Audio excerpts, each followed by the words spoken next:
अस्सलामुअलैकुम। आज की मेरी ये वीडियो एक सबक आमोज कहानी है। वीडियो स्टार्ट होने से पहले मेरे चैनल उर्दू सेंटर प्लस को सब्सक्राइब करके बेल नोटिफिकेशन को ऑन कर दें ताकि आप आने वाली तमाम चैनल अपडेट से आगाह रहें। आप मेरी वीडियोस को ज़्यादा से ज़्यादा शेयर कर सकते हैं। अब आप मुझे ट्विटर, फेसबुक और इंस्टाग्राम पे भी फॉलो कर सकते हैं। जी खुदा के लिए जी, मुझे तुम अपने कदमों से जुदा ना करना, वरना तो मैं मर जाऊंगी जी। रेशमा मुराद के कदमों में झुकी उसके पैरों को आंसुओं से धोते हुए गिड़गिड़ा रही थी और मुराद हैरान और परेशान सा खड़ा था। उसकी समझ में नहीं आ रहा था कि किस तरह वो रोती बिलखती रेशमा को चुप कराए। खुदा के लिए कुछ तो बोलो जी, अगर तुमने मुझे खुद से अलहदा किया तो मैं कुएं में छलांग लगा दूंगी। मैं तुम बिना नहीं रह सकती। मुराद की समझ में कुछ नहीं आ रहा था और रेशमा की चीखें उसका दिल उधेड़ रही थीं, मगर वो बहुत मजबूर था, बल्कि उसे मजबूर कर दिया गया था कि वो अपनी प्यारी बीवी रेशमा को छोड़ दे, उसको तलाक देकर अटूट रिश्ते को एक झटके में तोड़ डाले, हमेशा हमेशा के लिए खुद से अलहदा कर दे, उसकी खिदमतों और मोहब्बतों को पामाल कर दे, उसके साथ गुजरे हुए खूबसूरत लम्हात भूल जाए। कुछ तो बोलो जी। रेशमा का चेहरा आंसुओं से तर था। अचानक ही मुराद को पंचायत का फैसला याद आ गया। तुम रेशमा को तलाक दे दो जिस तरह उसके भाई फजल ने तुम्हारी बहन शादो को तलाक के टीके से नवाजा है। तुम भी फजल की बहन की पेशानी पर वही दाग लगा दो, क्योंकि वट्टे सट्टे में यही होता है। अगर तुम ये नहीं करोगे तो पंचायत को ये इख्तियार होगा कि वो तुम दोनों को हमेशा हमेशा के लिए अलहदा कर दे। तुम मेरी जिंदगी और मौत का फैसला सुना दो जी। मैं लम्हे लम्हे की मौत मर रही हूँ, एक ही मर्तबा मेरा गला घोट दो। रेशमा ने मुराद के घुटने से सर रगड़ते हुए कहा, सुनो रेशमा जी, तुम ये देखो तुम्हारे भाई फजल ने क्या किया है। हमारे खानदान में कभी ऐसा नहीं हुआ। बरसों से वट्टे सट्टे की रस्म चली आ रही है, मगर आज तक तलाक नहीं हुई। और तुम्हारे भाई ने मेरी बहन शादो को तलाक दे दी है। आखिर क्यों? पर उसके जुर्म की सजा मुझे क्यों दे रहे हो? और तुम्हारे भाई ने कौन से जुर्म की सजा दी है मेरी बहन शादो को? तुम खुद ही पूछ लो उससे, मुझे क्या खबर। पंचायत ने पूछा था उससे, मगर वो कुछ नहीं बोला। तो जी इसमें मेरा क्या कसूर? तुम्हारा कसूर नहीं है, लेकिन तुम्हें भुगतना पड़ेगा। जी तुम पढ़े लिखे हो, तालीम तो आगाही देती है, शऊर देती है। तुम ऐसी रस्मों को मानते हो क्या? तालीम हासिल करके इंसान अपनी रस्मों रवाजों से चश्मपोशी नहीं कर सकता। मैंने यहीं रहना है, अपने रवाजों को मैं कैसे भूल जाऊं? तो फिर कहीं हम और चले जाते हैं जी। नहीं, मैं तुम्हें कहीं और नहीं लेके जा सकता। पर मैं तुम्हारी बीवी हूँ जी, कोई तो मुझे भगाकर तो नहीं ले जा रहे ना? कुछ भी हो तो फिर रेशमा का गला अपने हाथों से घोट दो। मेरे जिस्म को तुमने छुआ है, इसके बाद कोई मर्द नहीं छू सकेगा। इस दिल पर तुम्हारा नाम लिखा है, उसे मैं नहीं खुरच सकती। घोट दो मेरा गला, मगर तलाक का शोला मेरी तरफ ना फेंकना। तलाक से तो बेहतर है तुम खुद ही मुझे कब्र में उतार दो। रेशमा अपने सीने पर मुक्के मारते हुए बोल रही थी, बहुत रो रही थी और फिर बेहोश होकर मुराद की बाजुओं में झूल गई। मुराद बिल्कुल भी ना घबराया। उसे पता था कि जो औरत अपने मर्द को दीवानगी की हद तक चाहती हो, वो कभी शोहर से जुदाई का तसव्वुर भी नहीं कर सकती। जुदाई से ज्यादा वो मौत को तरजीह देती है। मुराद ने उसे पलंग पर लिटाया और फिर उसके कदमों पर झुक गया। रेशम, मेरी जान, मेरी रूह, मैं तुझे छोड़ने का तसव्वुर नहीं कर सकता। ये मैं कभी नहीं कर सकता। तुझसे जुदाई मुझे कभी भी गवारा नहीं।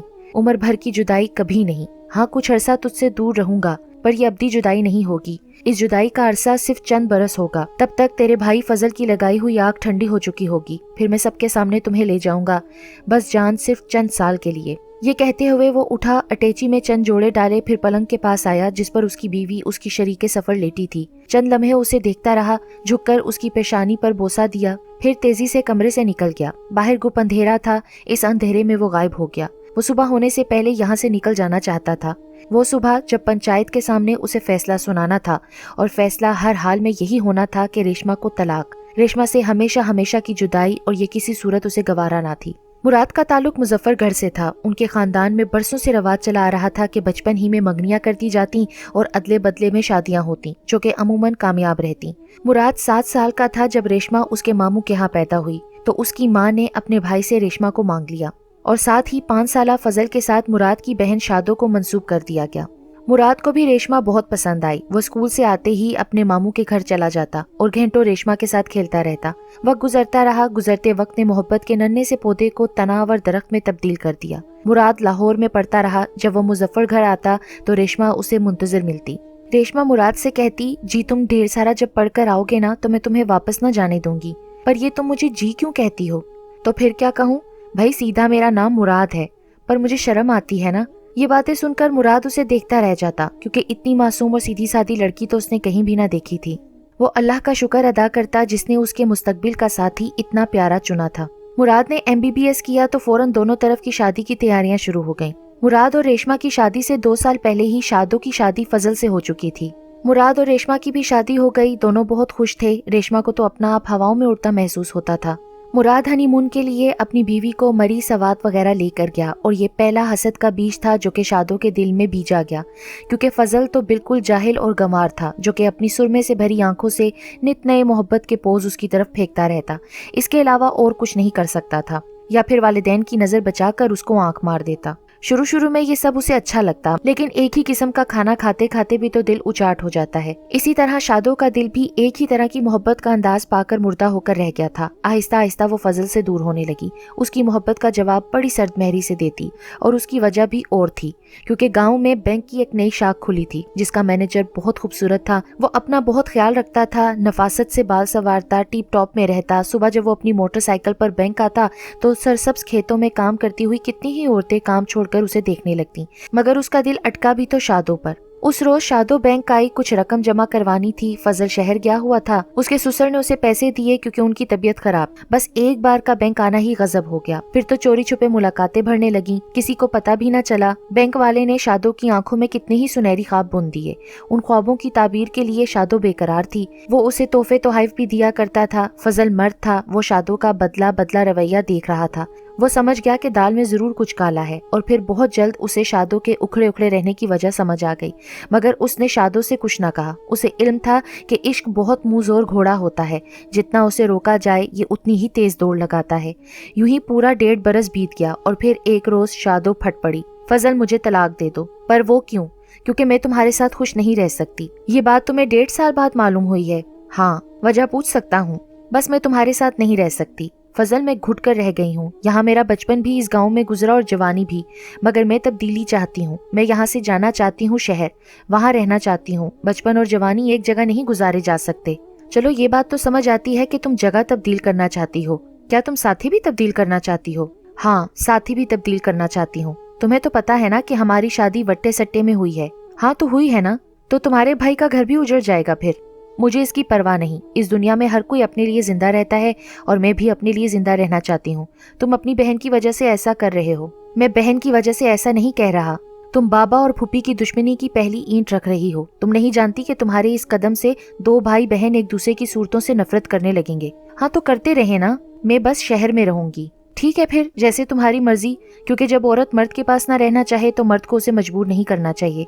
तुम बाद में जरूर पछताओगी। पछतावे के दुख बहुत बड़े होते हैं। गया वक्त फिर कभी लौट कर नहीं आता। तुम कितनी ही आवाजें दो, मैं तो कभी गुजरे वक्त को आवाज ना दूंगी। इस वक्त ने मुझे दिया ही क्या है जो मैं इसे याद रखूं? ये तुम नहीं, तुम्हारा इश्क बोल रहा है। चली जाओ, मैंने तुम्हें तलाक दी, तलाक दी, तलाक दी। शादो तो तलाक सुनकर हैरान रह गई। उसे उम्मीद नहीं थी कि फजल इतनी जल्दी 3 बोल देगा। जब शादो दोपहर को मेके पहुंची तो उसकी माँ ने उसे हैरत से देखा। फिर शादो ने अपनी माँ के सामने धमाका किया, अम्मा फजल ने मुझे तलाक दे दी। सारा इल्जाम फजल पर आया। मुराद भी घर आया हुआ था। वो सर्विस तो लाहौर में करता था, मगर हर 15 रोज के बाद 2 रोज के लिए आ जाया करता था। रेशमा के बगैर वो रह न सकता था, मगर वो अपनी माँ को अकेला न छोड़ सकता था। जब रेशमा ने ये सुना तो उसका दिल खिजा के पत्ते की तरह कांप कर रह गया। उसकी छठी हिस्स उसे बाखबर कर रही थी आने वाले वक्त से, जो कि उसकी अज़दवाजी जिंदगी में अंगारे भरने के लिए आने वाला था। उसे पता था कि अब क्या होने वाला है। शाम को पंचायत बैठी और फैसला ये सुनाया कि मुराद भी फजल की बहन को तलाक देकर हिसाब बराबर कर दे। और जब लुटा लुटा सा मुराद इशा के बाद घर आया तो रेशमा तो पहले ही रो रही थी। उसने मुराद के कदमों में सर रख दिया कि वो उसे खुद से जुदा ना करे, और मुराद ऐसा निकला कि उसे बेहोश छोड़कर घर से चला गया। सुबह जब फूफी कमरे में आई तो रेशमा को घुटनों में सर दिए पाया। रो रो कर उसकी आंखों के तो आंसू भी खुश्क हो गए थे। फूफी कितनी ही देर तक दरवाजे के बीच खड़ी अपनी बेटियों जैसी बहू को देखने लगी। वो भला कैसे उस प्यारी सी लड़की को भेज देती वापस, कितनी चाह से ब्याह कर लाई थी उसे, और अब अपनी बेटी की कोताही की सजा उसे देती। भला ये कैसे मुमकिन था? फजल तो रात ही अपनी फूफी के घर गया और शादो के सामने गिड़गिड़ा कर बोला, फूफी जी मेरी बहन का घर ना उजाड़ना, तुम्हारी बेटी ने खुद अपने घर को आग लगाई है। फूफी बहुत गुस्से में थी। जब उन्होंने अपनी बेटी शादो की तरफ देखा तो उसने सर झुका लिया, जिसका मतलब ये था कि फजल जो कुछ कह रहा है सच कह रहा है।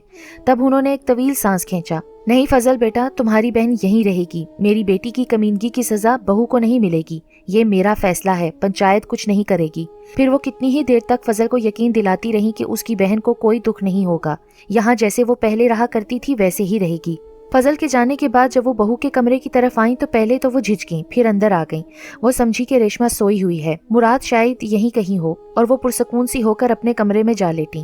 پھر وہ سوچتی رہیں کہ بیٹی خود کو اجاڑ کر کیوں آ گئی۔ وہ سوچ رہی تھیں کہ اب اس کو کون قبول کرے گا، مگر انہیں نہیں معلوم تھا کہ بیٹی نے اپنا سائبان تو ڈھونڈ رکھا ہے۔ فضل نے اپنی پھپھی کو بینک والے کے بارے میں کچھ نہیں بتایا تھا، صرف اتنا کہا تھا کہ یہ میرے ساتھ خوش نہیں ہے، آپ کی بیٹی اب اور میرے ساتھ رہنا نہیں چاہتی۔ وہ یہ نہ کہہ سکا کہ آپ کی بیٹی شہر کے خواب دیکھ رہی ہے، وہ بھی بینک والے آدمی کے ساتھ۔ مگر نہ جانے فضل نے یہ سب کیوں نہ بتایا، شاید وہ پنچایت کے سامنے اپنے خاندان کی بدنامی نہیں چاہتا تھا۔ سب ہی ہنستے، کوئی یہ نہ دیکھتا کہ ان کی ہنسی حساس دلوں میں کتنے زخم کر ڈالے گی۔ لوگوں کو تو بس ہنسنے سے کام ہوتا ہے، کسی کے دل کی حالت کیا جانے۔ پھوپھی دروازے کے بیچوں بیچ کھڑی اپنی بہو کو دیکھی جا رہی تھی کہ ریشما اٹھی اور ایک دم پھوپھی کے قدموں سے لپٹ گئی۔ پھوپھی اماں، مجھے اس گھر سے نہیں جانے دو، خدا کے لیے مجھے مراد سے جدا نہ کرو، ورنہ میں مر جاؤں گی۔ تم یہیں رہو گی میرے پاس، تم کہیں نہیں جاؤ گی۔ ریشما نے ایک سکون کا سانس لیا، اب اسے کوئی ڈر نہ تھا۔ پھر اسے مراد کا خیال آیا، پھوپھی اماں وہ کہاں ہے؟ یہیں کہیں ہوگا۔ صبح سے دوپہر ہوئی اور پھر شام کے کندھوں پر بھی رات جھکنے لگی، مگر مراد نہ آیا۔ ریشما نے اس کی اٹیچی دیکھی تو وہ غائب تھی، اور گزرتا ہوا ایک ایک پل اسے بتا گیا کہ اس کا شوہر چلا گیا ہے اسے چھوڑ کر۔ وہ منتظر ہی رہی، اور وہ ایسا گیا کہ لوٹ کر نہ آیا۔ وقت گزرتا رہا، اپنے سامنے آتی ہر چیز کو رونتا ہوا، بالکل سیلاب کے پانی کی طرح جو کہ بڑھتا چلا جاتا ہے اور یہ نہیں دیکھتا کہ اس کی زد میں کتنی لہلہاتی فصلیں آتی ہیں، کتنے مکانوں کو وہ ڈھا جاتا ہے۔ بس اسے تو آگے بڑھنے سے مطلب ہوتا ہے۔ شادو ہمیشہ ہمیشہ کے لیے بینک والے کے ساتھ شہر چلی گئی۔ پھوپھی نے کہہ دیا تھا کہ اب وہ یہاں لوٹ کر نہ آئے، آج سے ان کی بیٹی ان کے لیے مر چکی ہے، اور پھر وہ واقعی ہی لوٹ کر نہ آئی۔ پورے 11 برس بیت گئے، ریشما نے کبھی اپنے گھر کی دہلیز پار نہ کی، کیا خبر کبھی مراد لوٹ آئے۔ اس عرصے میں فضل نے کہاں کہاں نہ اپنی بہن کے سہاگ کو تلاش کیا، مگر وہ نہ ملا۔ فضل بھی تھک ہار کر بیٹھ گیا۔ وہ سوچتا، ریشما عورت ہے، شادو بھی تو عورت ہے، ریشما بھی اس زمین کی ہے، شادو بھی یہیں کی تھی، پھر دونوں میں اس قدر فرق کیوں ہے؟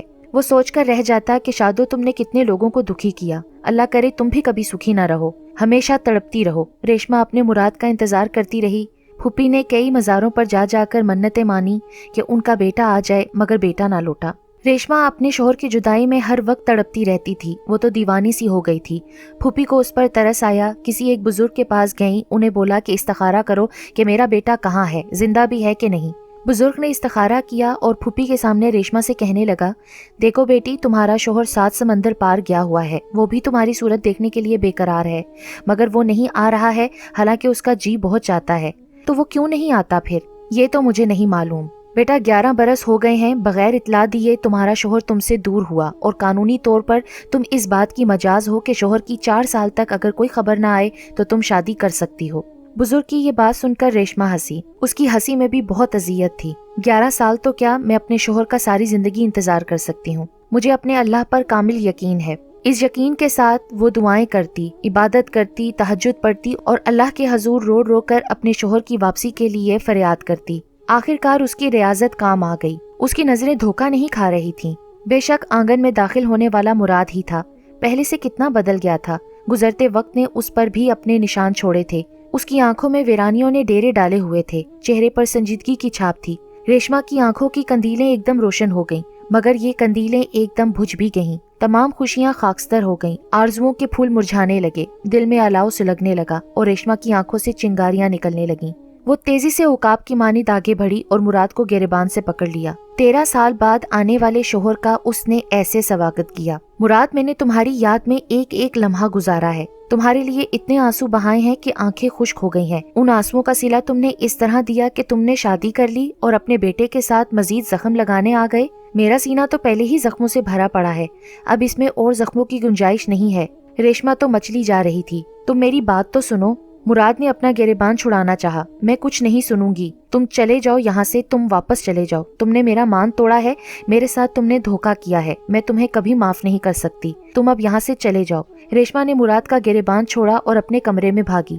مراد بھی پیچھے لپکا، مگر تب تک اس نے اندر سے دروازہ بند کر لیا تھا۔ شور سن کر پھوپھی اور محلے کے دوسرے لوگ بھی آ گئے۔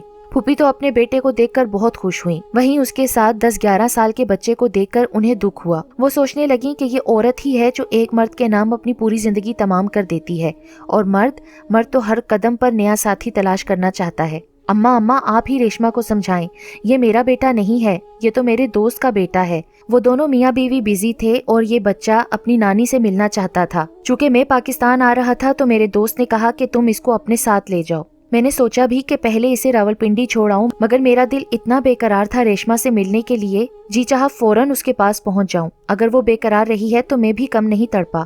अम्मा उसे समझाओ। मुराद की आंखों में भी आंसू आ गए। अपनी माँ से लिपटा रोए जा रहा था। मुझे उम्मीद थी कि मेरा खून इतना बेवफा नहीं हो सकता। फुप्पी ने अपने बेटे की पेशानी चूम ली। फिर उन्होंने कितना ही दरवाजा खटखटाया मगर रेशमा ने कुंडी ना खोली। अंदर से कोई भी आवाज नहीं आ रही थी। आखिर मुराद ने दरवाजा तोड़ा और वो तड़प कर अंदर दाखिल हुआ, मगर अब तो वहाँ कुछ भी ना था। रेशमा पलंग पर आड़ी तिरछी पड़ी थी, बेहिस्सो हरकत। जिंदगी की कोई भी रमक उसमें ना थी। उसकी आंखें खुली हुई थीं, जिन्हें मुराद ने लरसते हाथों से बंद कर दिया। आज उन आंखों का इंतजार खत्म हो गया था। उसे जब तक ये उम्मीद थी कि मुराद उसका है वो मुंतजर रही थी। जी मेरी ये आरजू है कि तुम ही मुझे कब्र में उतार दो। मुराद के जहन में उस रात का कहा हुआ जुमला गूंज गया, जब वो गिड़गिड़ा कर उससे इल्तिजाएं कर रही थी, तड़प रही थी। तुम्हारी ये आरजू पूरी हो गई है रेशमा। काश तुम दिल में मेरी तरफ से शक लेकर इस दुनिया से न जाती। मेरी जान, तुम मुझे मुजरिम ना होते हुए भी मुजरिम कर गई हो। मैंने तो तुम्हारे बाद किसी औरत को खुद पर हराम जाना था। मैंने बहुत चाहा लौट आऊं, मगर मैं अपने यहाँ के रस्मो रवाज से वाकिफ था। मुझे शक था कि उन्होंने जबरदस्ती तुम्हारी शादी कर दी होगी, मगर मुझे क्या मालूम कि तुम हर रोज आशाओं के दीप जलाती रही हो और वो नाउमीदी के झोंकों से बुझते रहे हैं। मुराद उसके चेहरे पर झुका बोले जा रहा था और आंसू लड़ियों की माने रेशमा के मुर्दा चेहरे पर गिर रहे थे। आज तो रेशमा को मरे काफी बरस गुजर चुके हैं। मुराद बूढ़ा हो चुका है। उसने मुजफ्फरगढ़ी में अपना क्लिनिक खोला हुआ है। रोज सुबह शाम रेशमा की कब्र पर जाता है, शाम को दिया जलाता है। बस अब उसे उस वक्त का इंतजार है जब वो अगले जहां अपनी रेशमा से मिलेगा। ये जुदाई वो आर्जी समझता है, अब्दी मिलन का वो मुंतजिर है। न जाने कब उस मिलन का वक्त आएगा। बाज मर्तबा मुराद का जी चाहता है कि वो चीख चीख कर कहे, खुदारा इन वट्टे सट्टे की शादियों को खत्म कर दो। ये कई घर उजाड़ती हैं, कितने दिलों को जख्मी करके नासूर में तब्दील कर देती हैं। कितनी वफाशार बीवियां इंतजार की सलीब पर लटकती रहती हैं, ना मर सकती हैं ना जी सकती हैं। खुदारा इस सौदेबाजी को खत्म कर दो। मगर ये चीखें उसके अंदर ही घुट जाती हैं। कभी भी इन अल्फाज को जुबान नहीं मिलती। वो मुंतजिर है कि कोई और पहल करे, मगर कौन करे? इन खोखली रवायात को कौन तोड़ेगा? कौन है जो आगे बढ़े? वो मुंतजिर है और मुंतजिर ही रहेगा।